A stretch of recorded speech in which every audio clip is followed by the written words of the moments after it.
לא הצליחו לגשת אליי אתמול בערב, חבר'ה שהיו במופע ולהחמיא ולהגיד כמה שזה היה באמת רכבת רגשית, מקום שנותן תקווה. אני חושב שזה היה מדויק מאוד לקבוצה שלנו, למקום שבו אנחנו נמצאים בהשתלמות ואיפה שהם נמצאים בחיים שלהם. הקבוצה הייתה צריכה לפרוק. ומוזיקה, וגם הסטוריטלינג במוזיקה, כלי שיכולים להשתמש בו להדרכות שלהם, על הצלחה גדולה, וזה ההיילייט של ההשתלמות, של המודגש הזה.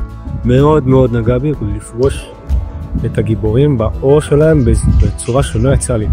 אם זה דרך החוויות, אם זה דרך השירה, הסיפורים של הגיבורים נתנו לי השראה, ואת ההשראה הזאת אני רוצה לגמרי להעביר עליו. סיפורי הגבורה האלה נתנו לי כל כך הרבה כוח, ולחוות אותם דרך מוזיקה שנכנסות עמוק יותר מאיפה שמילים מצליחות לגוע, זה מיוחד. נראה לי שאנחנו היינו במקום כל כך מטוטה וקשה, שלא ראינו את כמות העוצמות שיש לנו בעם שלנו, באנשים שלנו, ואנשים עשו דברים פשוט מטורפים. נתנו מעצמם ברמות הכי גבוהות, והכי חשוב לדבר על זה ולשאוב השראה מזה. יש משהו במוזיקה שבסופו של דבר חזק הרבה יותר מסתם מילים בשיח, והסיפורים של לעזור לאחרים.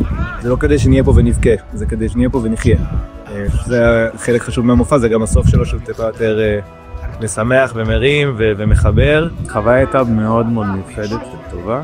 להכיר את דרך המילים של גלעד, עוד גוונים בחברה הישראלית, להבין שכולנו אחד, שעל כל גווננו אנחנו בעצם יכולים למצוא דברים מאחדים. מאוד מאוד נהניתי, מאוד מאוד מרגש ומאוד חשוב להפיץ את זה לכל מקום בעולם.